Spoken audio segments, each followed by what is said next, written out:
Livro Os Mensageiros. Coleção A Vida no Mundo Espiritual. Psicografia de Francisco Cândido Xavier, pelo Espírito Andrés Luiz. Capítulo 5. Ouvindo instruções. No grande salão, Aniceto esperava-nos, acolhedor. Fileiras enormes de assistentes enchiam o espaço vastíssimo. Homens e mulheres, aparentando idades diversas, permaneciam recolhidos, a demonstrar, porém, expectativa e interesse.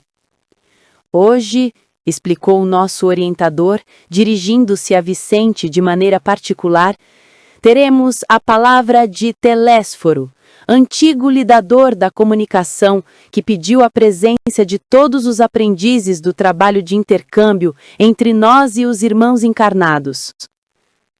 Sentamo-nos confortavelmente, aguardando por nossa vez. Daí a minutos, Telésforo penetrava no recinto, sob harmoniosas vibrações de simpatia geral.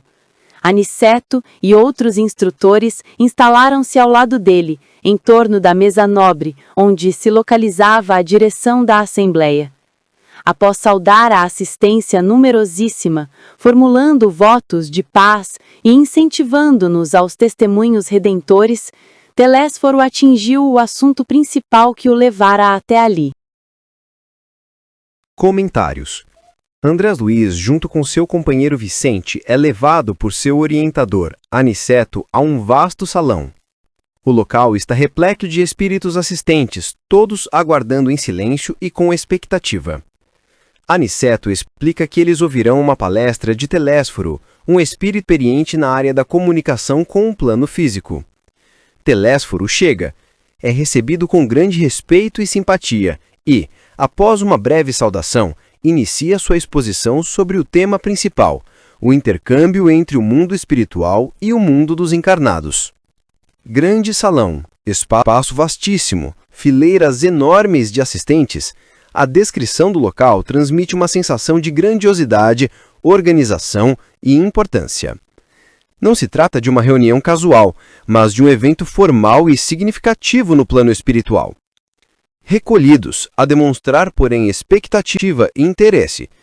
A atitude da multidão revela disciplina, respeito e um genuíno desejo de aprender. Isso contrasta com a imagem de um mundo espiritual desordenado. Aqui, vemos uma sociedade estruturada e focada no estudo e no trabalho. Harmoniosas vibrações de simpatia geral. A recepção a Telésforo não é apenas de aplausos, mas de uma energia positiva e acolhedora. No mundo espiritual, os sentimentos e pensamentos são palpáveis, e a simpatia é uma força vibratória real, que demonstra o respeito e a admiração da Assembleia pelo palestrante.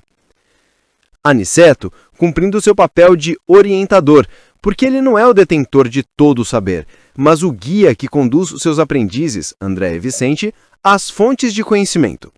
Sua atitude é acolhedora, reforçando a ideia de mentoria e amparo. Telésforo é apresentado como um especialista, um antigo lidador da comunicação. A palavra lidador sugere alguém que não apenas estudou, mas que lutou, trabalhou arduamente e tem vasta experiência prática no assunto. Sua autoridade é reconhecida por todos. Já Vicente e André Luiz são os aprendizes. A narrativa é construída a partir da perspectiva deles, que estão descobrindo como funciona o trabalho no plano espiritual. O fato de Aniceto se dirigir a Vicente de maneira particular pode indicar uma necessidade específica daquele aprendiz, mas a lição é para todos. A Assembleia representa o corpo de trabalhadores espirituais dedicados à tarefa de comunicação com a Terra. Sua presença massiva sublinha a importância e a escala deste tipo de trabalho. Trabalho de intercâmbio entre nós e os irmãos encarnados. Esta é a definição clara do tema. O livro Os Mensageiros foca exatamente nisso, o serviço dos espíritos que atuam como elos de ligação, auxiliando, inspirando e se comunicando com as pessoas na Terra. A seriedade do trabalho, a formalidade do evento, A presença de um especialista e a atenção dos aprendizes destacam que a mediunidade vista do lado espiritual é um trabalho sério, que exige preparo, estudo, disciplina e responsabilidade. Não é um passatempo ou uma simples curiosidade. Este capítulo, Ouvindo Instruções, funciona como uma aula teórica fundamental para André Luiz e seus companheiros, antes de partirem para as atividades práticas de auxílio e comunicação que serão descritas nos capítulos seguintes. Eles precisam receber a base de conhecimento. A palestra de Telésforo serve para delinear os princípios, os desafios e as responsabilidades do serviço que irão desempenhar. Os ensinamentos contidos nesse trecho do capítulo são: a educação no mundo espiritual é contínua. Os espíritos não nascem sabendo, eles continuam a aprender, a se especializar e a frequentar aulas e palestras para aprimorar suas capacidades. A organização do trabalho espiritual. Existe uma estrutura clara, com orientadores, especialistas e aprendizes e um esforço coordenado para realizar as tarefas de auxílio à humanidade. O mérito vem da experiência e do trabalho. Telésforo é respeitado não por um título arbitrário, mas por ser um antigo lidador, ou seja, por sua longa dedicação e experiência prática. A importância da preparação. Ninguém é enviado para uma tarefa de responsabilidade como a comunicação mediúnica sem o devido preparo teórico e moral. Aqui estabelece o cenário para uma das lições mais importantes do livro: a complexidade e a seriedade do trabalho dos mensageiros espirituais. Agora, disse, com autoridade e sem excitação, conversaremos sobre as necessidades da representação de nossa colônia nos trabalhos terrestres. Aqui se encontram companheiros fracassados nas intenções mais nobres e irmãos outros desejosos de colaborar nas tarefas que condizem com as nossas responsabilidades atuais. Referimo-nos às laboriosas atividades da comunicação no plano carnal. Vemos, nesta reunião, grande parte dos cooperadores de nosso lar que faliram nas missões da mediunidade e da doutrinação, bem como outros muitos colegas que se preparam para provas dessa natureza nos círculos da crosta. Nossa repartição vem promovendo grande movimento de auxílio a irmãos encarnados e desencarnados que se revelam incapazes de qualquer ação além da superfície terrestre. Nossa tarefa é enorme. Precisamos ditar ensinamentos novos relativamente à preparação dos que habitam nossa colônia, considerando os esforços e realizações do presente e do porvir. É indispensável socorrer os que enfrentam, corajosos, as profundas transformações do planeta. As transições essenciais da existência na Terra encontram a maioria dos homens absolutamente distraídos das realidades eternas. A mente humana abre-se cada vez mais para o contato com as expressões indivisíveis, dentro das quais funciona e se movimenta. Isso é uma fatalidade evolutiva. Desejamos e necessitamos auxiliar as criaturas terrestres. Todavia, contra a extensão de nosso concurso fraterno operam dilatadas correntes de incompreensão. Não relacionamos apenas a ação da ignorância e da perversidade. Agem contraditoriamente, nesse particular, grande número de forças do próprio espiritualismo. Combatem-nos algumas escolas cristãs como se não colaborássemos com o Mestre Divino. A Igreja Romana classifica-nos a cooperação como diabólica. A Reforma Luterana, em seus matizes, persegue-nos a colaboração amistosa. E há correntes espiritualistas de elevado teor educativo que nos malsinam a influência, por quererem o homem aperfeiçoado de um dia para outro, rigorosamente redimido a golpe instantâneo da vontade, sem realização metódica. No campo de nosso conhecimento da vida, não podemos condená-los pelo desentendimento atual. O catolicismo romano tem suas razões ponderáveis. O protestantismo é digno de nosso acatamento. As escolas espiritualistas possuem notáveis edificantes. Toda expressão religiosa é sagrada. Todo movimento superior de educação espiritual é santo em si mesmo. Temos então diante de nós a incompreensão dos bons, que constitui dolorosa prova para todos os trabalhadores sinceros, porque afinal não estamos fazendo obra individual e promovendo o movimento libertador da consciência humana a favor da própria ideia religiosa do mundo. Comentários. A palestra de Telésforo enfatiza a complexidade na tarefa de comunicação com o mundo carnal, mediunidade e doutrinação. Ele expõe que o maior obstáculo não vem da maldade ou da ignorância pura, mas sim da incompreensão dos bons, a resistência e a má interpretação vinda de outras correntes religiosas e espiritualistas que, embora bem intencionadas, dificultam o trabalho de esclarecimento que os espíritos tentam realizar. Percebemos o público presente e o contexto do tema nas seguintes frases. Aqui se encontram companheiros fracassados nas intenções mais nobres e irmãos outros desejosos de colaborar. Colaboradores de nosso lar que faliram nas missões da mediunidade e da doutrinação. A reunião não é para espíritos perfeitos, é composta por aqueles que falharam em missões mediúnicas anteriores e por aspirantes que se preparam para essas mesmas tarefas. A lição implícita aqui é: a espiritualidade, na visão espírita, não é um caminho de sucessos ininterruptos. O fracasso é visto como uma etapa de aprendizado, uma experiência a ser analisada para que não se repita. A reunião é uma aula de preparação baseada em erros e acertos passados. Entendemos aqui que a missão é auxiliar a humanidade em transição, quando diz: nossa tarefa é enorme, precisamos ditar ensinamentos novos. É indispensável socorrer os que enfrentam, corajosos, as profundas transformações do planeta. A mente humana abre-se cada vez mais para o contato com as expressões indivisíveis. E a necessidade de novos ensinamentos porque o plano espiritual reconhece que a humanidade está em constante evolução, profundas transformações.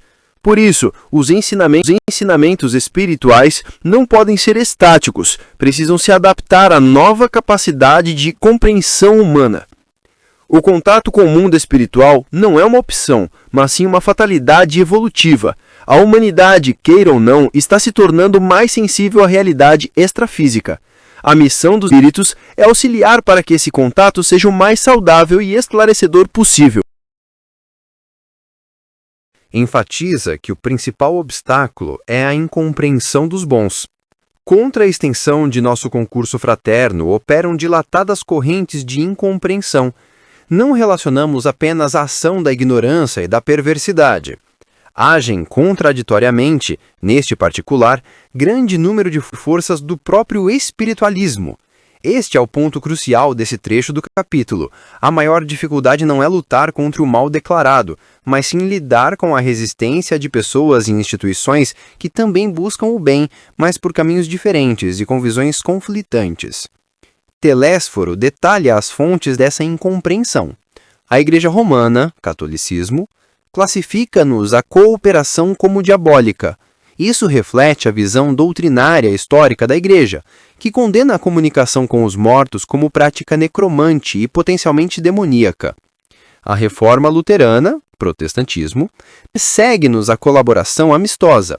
As diversas correntes protestantes, em geral, baseiam-se em interpretações bíblicas que proíbem o contato com espíritos, vendo o fenômeno como engano ou manifestação de forças malignas.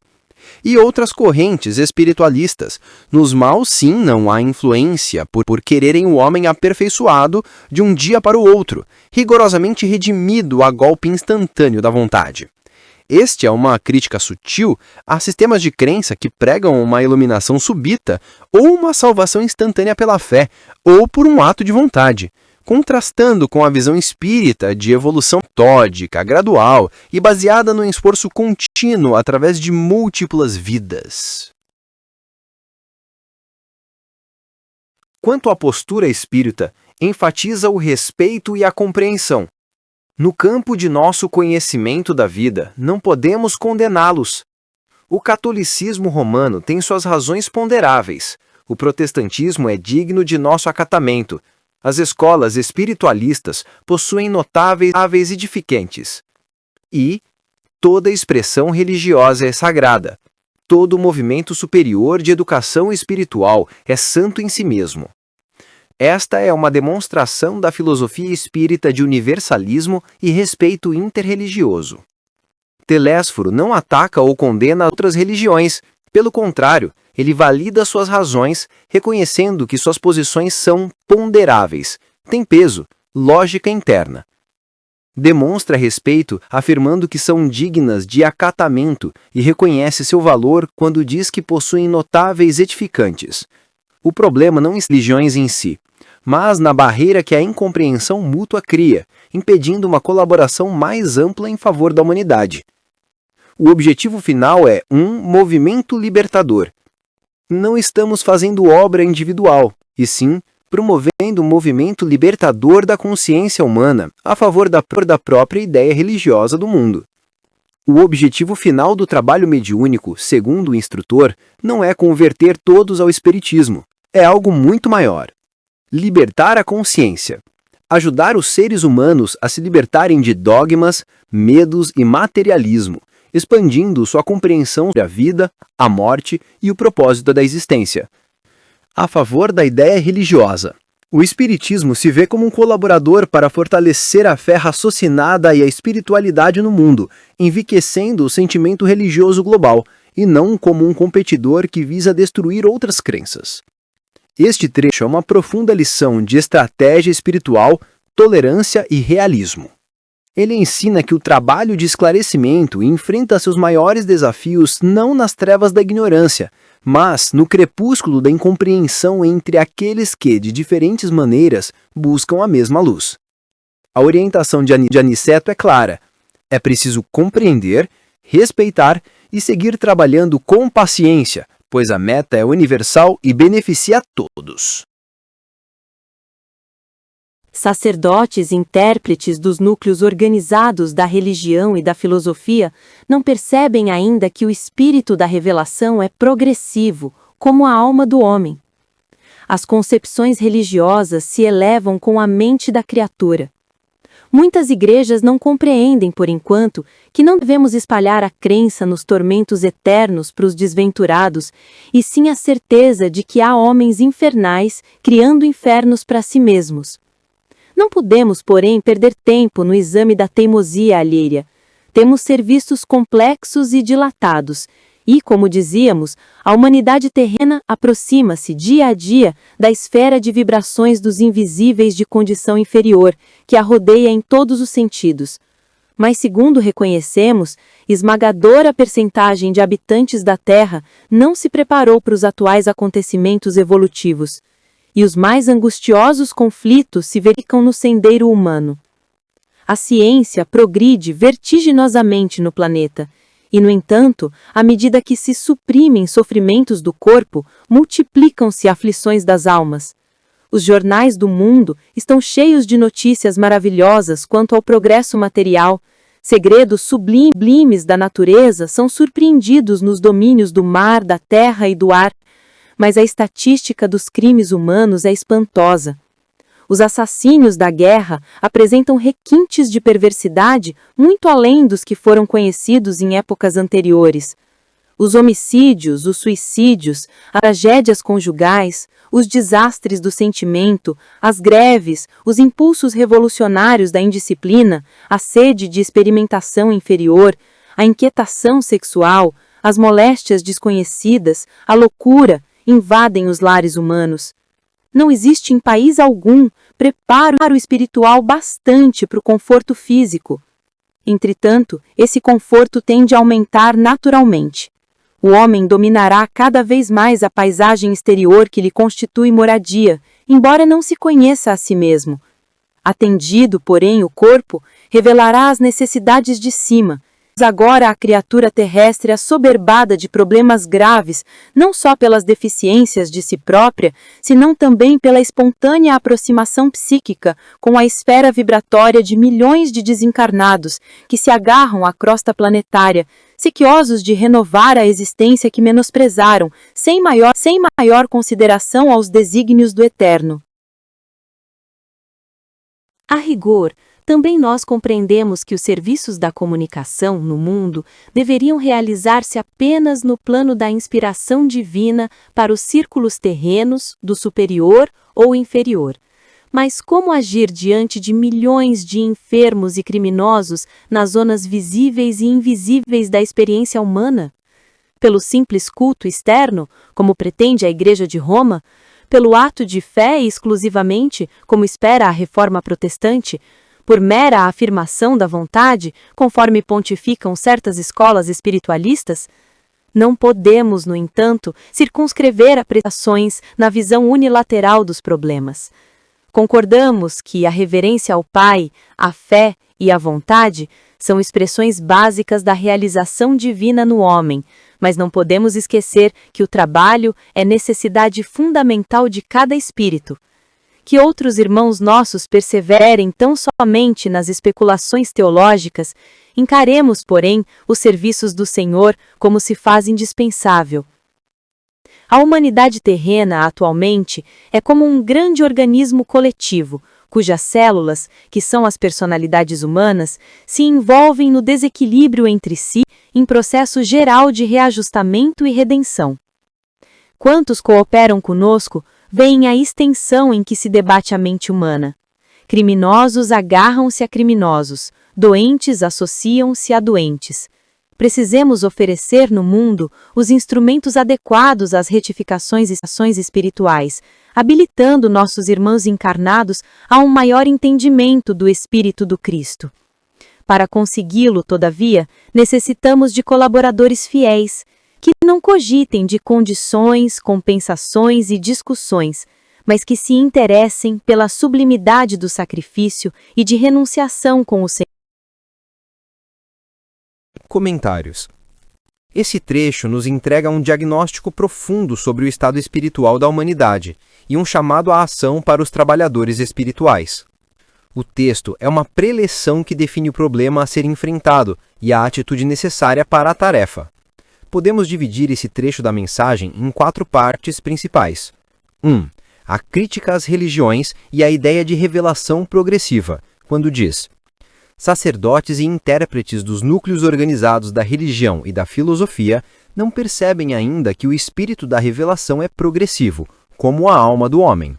Pois a verdade divina não é estática, ela é revelada gradualmente, à medida que a humanidade evolui e adquire capacidade para compreendê-la. As religiões organizadas, segundo o texto, falham ao se apegarem a dogmas antigos e imutáveis. A ideia de tormentos eternos é vista como um conceito ultrapassado. A visão mais evoluída seria compreender que o inferno não é um lugar, mas um estado de consciência criado pelo próprio indivíduo através dos seus atos e pensamentos, quando se diz: há homens infernais criando infernos para si mesmos. 2. O paradoxo do progresso humano, quando afirma que a ciência progride vertiginosamente no planeta, e, no entanto, à medida que se suprimem sofrimentos do corpo, multiplicam-se aflições das almas. O desequilíbrio é apontado aqui pelo instrutor espiritual como a grande contradição da era moderna. O imenso avanço tecnológico e científico não veio acompanhado de um progresso moral ou espiritual equivalente. Ao contrário, à medida que o conforto físico aumenta, os problemas da alma se agravam. Nos demonstrando os sintomas da crise, aqui o texto lista uma série de doenças da alma que assolam a sociedade. Crimes com requintes de perversidade, guerra, aumento de homicídios, suicídios, conflitos familiares, instabilidade social, greves, indisciplina, busca por sensações inferiores, inquietação sexual, surgimento de doenças desconhecidas e transtornos mentais, a loucura. A explicação para essa crise é dupla. Desconhecimento de si mesmo. O ser humano domina o mundo exterior, mas ignora seu próprio mundo interior. Aproximação com o plano espiritual inferior. A humanidade, por sua sintonia vibratória, pensamentos, sentimentos, ações, está se aproximando da esfera de vibrações dos invisíveis de condição inferior. Isso significa que a influência de espíritos sofredores, apegados à matéria e revoltados, que se agarram à crosta planetária, está se tornando mais intensa. 3. A insuficiência das abordagens tradicionais e a necessidade do trabalho quando diz: concordamos que a reverência ao Pai, a fé e a vontade são expressões básicas, mas não podemos esquecer que o trabalho é necessidade fundamental de cada espírito. Aqui o instrutor questiona a eficácia das soluções propostas por diferentes correntes. Igreja Católica. O culto externo, rituais e cerimônias, não é suficiente. Reforma Protestante. A fé exclusiva, a ideia de que a fé por si só salva, não é suficiente. Escolas espiritualistas. A mera afirmação da vontade, pensamento positivo, não é suficiente. A solução proposta. Embora fé, reverência a Deus e força de vontade sejam fundamentais, elas são incompletas sem o trabalho. No contexto espírita, trabalho significa ação no bem, caridade, serviço ao próximo e esforço de autoaperfeiçoamento. É a aplicação prática dos ensinamentos espirituais. 4. O chamado aos colaboradores fiéis, quando afirma que precisamos oferecer no mundo os instrumentos adequados às retificações espirituais, necessitamos de colaboradores fiéis, que não cogitem de condições, compensações e discussões, mas que se interessem pela sublimidade do sacrifício e de renunciação com o Senhor, com o diagnóstico final afirmando que a humanidade é vista como um organismo coletivo doente, onde o desequilíbrio se espalha por sintonia. Como criminosos agarram-se a criminosos, doentes associam-se a doentes. A missão segundo Telésforo para dos trabalhadores espirituais é oferecer instrumentos para a cura. Estes instrumentos podem ser o conhecimento espírita, a prática mediúnica séria, os centros de auxílio, etc., que ajudam os encarnados a compreenderem o espírito do Cristo, seu exemplo moral e seus ensinamentos de amor. A mensagem deste trecho do capítulo é um alerta poderoso sobre a crise espiritual da Terra, causada pelo descompasso entre o avanço material e a estagnação moral. A solução não reside em rituais, crenças passivas ou mera força de vontade, mas na ação transformadora do trabalho no bem. Para isso, é necessária a formação de um grupo de servidores verdadeiramente comprometidos, desinteressados e dispostos ao sacrifício, que possam atuar como instrumentos de cura e esclarecimento em um mundo espiritualmente enfermo.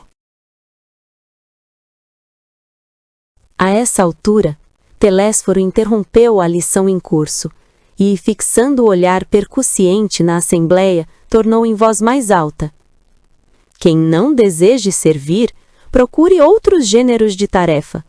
A comunicação não comporta a perda de tempo nem experimentação doentia, sem grave prejuízo dos cooperadores incautos. Noutros ministérios, a designação de trabalhadores define com precisão todos os que colaboram com o Divino Mestre. Aqui, porém, acima de trabalhadores, precisamos de servidores que atendam de boa vontade. Nesse instante, em vista doutra longa pausa, identifiquei a forte impressão dos ouvintes, que se entreolhavam com inexprimível espanto. Comentários. Esse trecho é um cenário numa aula no plano espiritual, onde espíritos estão sendo preparados para tarefas de auxílio à humanidade. A fala de Telésforo, o instrutor, é um divisor de águas na lição. A essa altura, Telésforo interrompeu a lição em curso e, fixando o olhar percussiente na assembleia, tornou em voz mais alta, a superior à de anterior. A interrupção súbita e o tom de voz elevado indicam a importância e a urgência do que ele está prestes a dizer. O olhar percussiente já sugere que ele não está apenas falando para a multidão, mas avaliando a alma de cada um dos presentes.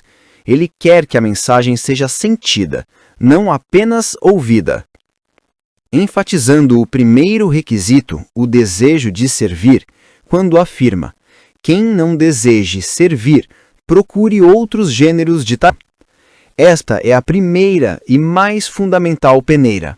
A base para o trabalho na área da comunicação, mediunidade, não é a curiosidade, o poder ou o conhecimento, mas sim a vontade sincera de servir.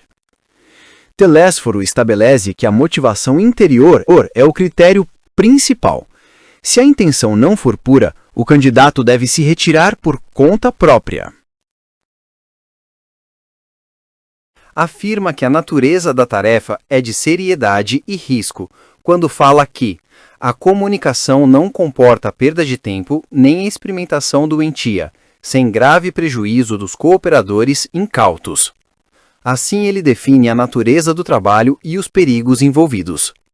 Comunicação refere-se à mediunidade, a ponte entre o plano espiritual e o material. Não comporta perda de tempo. A tarefa é séria, tem propósitos elevados e urgentes, não é um passatempo ou uma distração. Nem experimentação doentia. Esta é uma advertência fortíssima contra o uso da mediunidade por curiosidade fútil, vaidade, exibicionismo ou para fins egoístas. Essa experimentação é classificada como doentia, mórbida, insalubre, porque atrai espíritos de baixa vibração e pode levar a processos de fascinação e obsessão. Grave prejuízo dos cooperadores incautos. A consequência da leviandade é o dano. Os cooperadores incautos são os médiuns e participantes que se aventuram neste campo sem a devida preparação, seriedade e proteção moral, tornando-se presas fáceis para influências espirituais negativas. Com a distinção crucial entre trabalhadores e servidores, esclarece que, noutros ministérios, a designação de trabalhadores define com precisão todos os que colaboram com o Divino Mestre. Aqui, porém, acima de trabalhadores, precisamos de servidores que atendam de boa vontade. Este é o ponto central da mensagem de Telésforo e um dos ensinamentos mais profundos do livro. O trabalhador é aquele que executa uma tarefa. Pode fazê-lo por obrigação, por hábito ou esperando uma recompensa. O foco está na ação, na execução do trabalho. O servidor é aquele cuja motivação principal é o ato de servir em si. O foco está na intenção e na atitude. O servidor age com amor, humildade, renúncia e alegria em ser útil sem esperar nada em troca.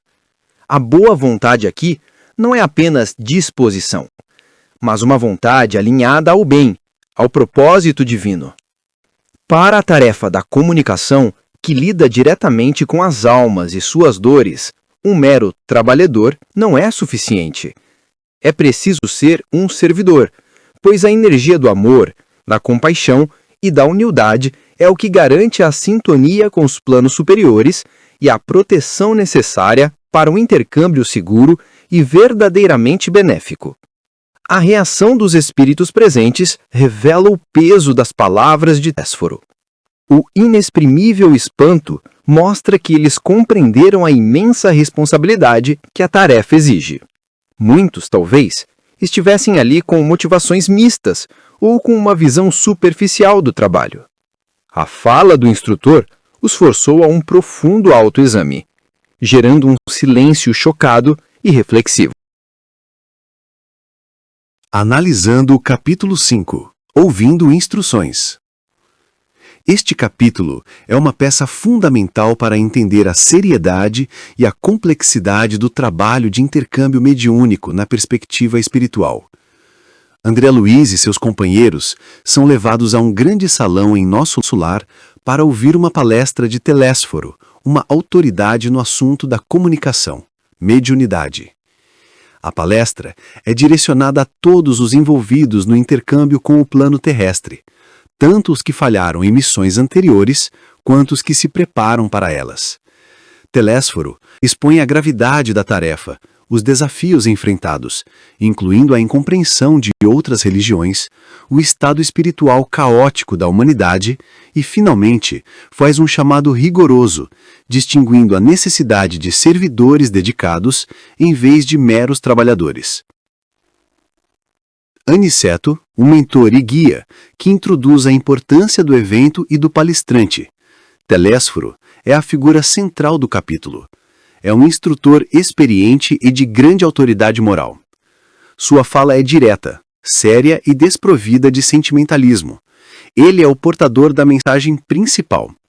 E a assembleia é composta por espíritos em diferentes estágios, companheiros fracassados e irmãos desejosos de colaborar. Isso mostra que o aprendizado é contínuo e que o fracasso é uma oportunidade de recomeço. Abordando a natureza do trabalho de comunicação, mediunidade. Telésforo define a mediunidade não como um fenômeno a ser explorado, mas como uma laboriosa atividade e uma tarefa de enorme responsabilidade. O objetivo é nobre: ditar ensinamentos novos, auxiliar na evolução do pensamento humano, socorrer os encarnados, ajudar a humanidade a enfrentar as profundas transformações do planeta, promover um movimento libertador da consciência humana, ajudar as pessoas a se conectarem com as realidades espirituais. Demonstrando o desafio da incompreensão dos bons, pois este é um dos pontos mais profundos e atuais do texto. Telésforo não aponta como inimigos os maus, ou perversos, mas sim a incompreensão vinda de outras correntes de fé. Igreja Romana classifica o trabalho como diabólico. Reforma Luterana, Protestantismo, persegue a colaboração. Outras correntes espiritualistas criticam por desejarem uma redenção instantânea, sem o processo gradual de trabalho e reforma íntima. A postura de Telésforo é de respeito e compreensão. Não podemos condená-los pelo desentendimento atual. Ele reconhece o valor de cada expressão religiosa, afirmando que o problema central é a falta de entendimento de que o espírito da revelação é progressivo. Ou seja, a verdade divina se desdobra à medida que a humanidade amadurece para compreendê-la.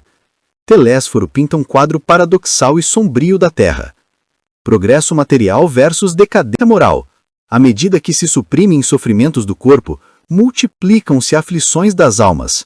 A ciência avança, o conforto material aumenta, mas os problemas da alma, crimes, suicídios, desequilíbrios emocionais, loucura, se agravam.